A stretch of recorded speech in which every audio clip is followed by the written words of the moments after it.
YouTube channel umaze kumenyera ko nyizwo amakuru menshi agiye atandukanye. Muri ayo makuru dusangamo commentaire cyangwa se ibyegeranyo bigaruka ku bantu baba barakoze ibikorwa by'indashyikirwa kuri isi ya rurema ari mu Rwanda, muri Afrika ndetse n'ahandi henshi hatandukanye ku isi.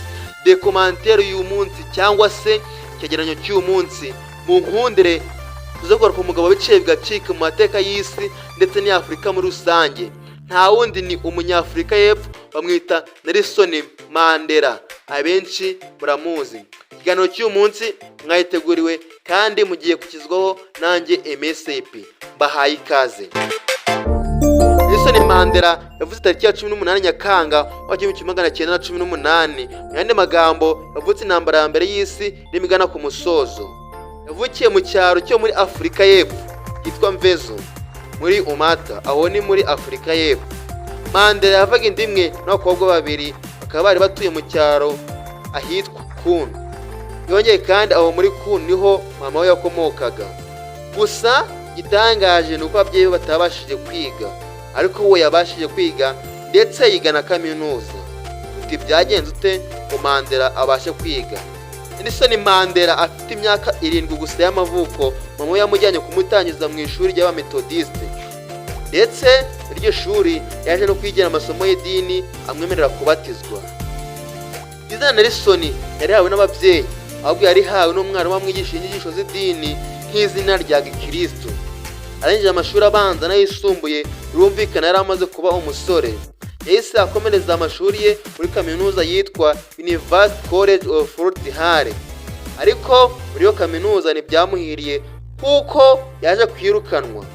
Gusa ntiyacitse intege, ahubwo we yahise akomereza mu yindi kaminuza yitwa University of South Africa.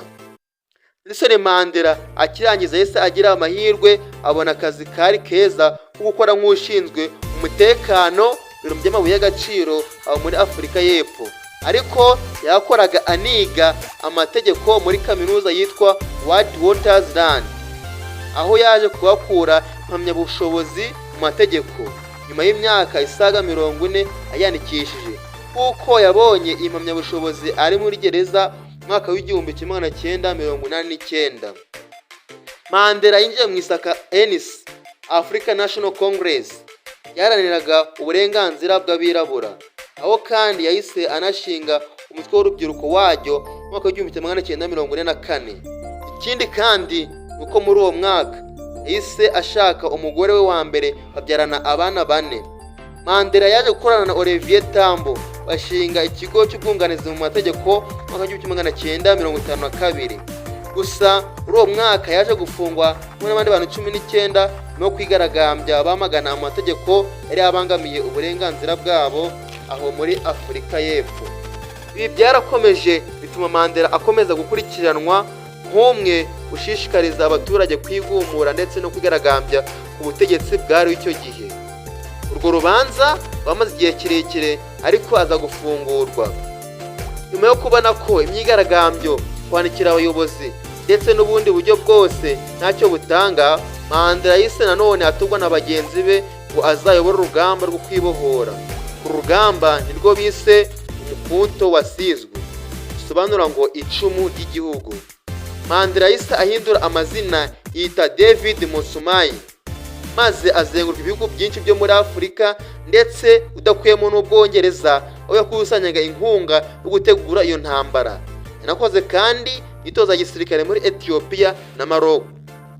Nyuma y'ukwezi agarutse muri Afrika y'epfo, yahise afungwa tariki ya 5 Kanama wa 1962 azira kuba yarasohotse igihugu nta ruhusha ndetse no gushishikariza abakozi kwigaragambya.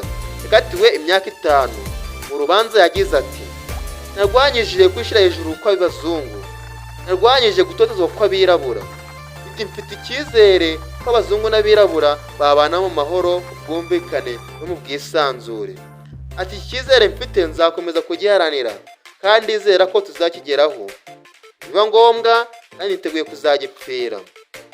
Ku itariki ya 11 Kamena wa 1964, Mandela na bagenzi be baje gukatirwa burundu bazira kwigumira ku butegetsi bw'abazungu.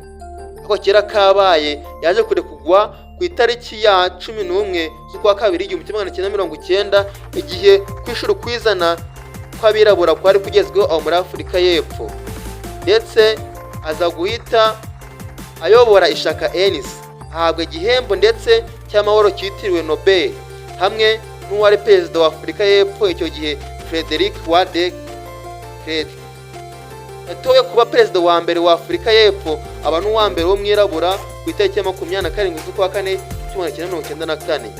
Yayoboye manda imwe maze mu mwaka w'1999 yongera kwiyamamaza. Tariki ya 5 Ukuboza 2013 nibwo yatabarutse agwa Johannesburg azize indwara zo mu buhumekero, mu myanya y'ubuhumekero. Yitabye Imana afite imyaka 95 y'amavuko. Ikindi kandi wamenya nuko yashatse abagore 3 asiga abana 6. Ikindi kandi nuko Nelson Mandela yakinaga umukino wa box cyangwa se umukino w'iteramakofe. Ngayo amavu n'amavuko ndetse n'amateka yarenze intwari ya Afurika Nelson Mandela waje gufungwa ndetse akaza no gukatirwa burundu, ashinjwa kuba yarigumuraga no gushishikariza abaturage kwigumura ku butegetsi bwo muri Afurika y'Epfo bwari buyobowe n'abazungu, ndetse aza no gukatirwa burundu. Ariko nyuma yaje kurekurwa aho ukwishura kwizana kw'Abanyafurika y'Epfo babirabura kwari kugezweho, ndetse aza no kuyobora ishaka ANC, aza no kuba umukuru w'igihugu aho yayoboye manda imwe mwaka wa 1999 yongera kwiyamamaza. Ngayo amavu n'amavuko y'intwari ya Afurika Nelson Mandela. Mwari kumwe na MSAP, ndabashimiye. Ciao ciao.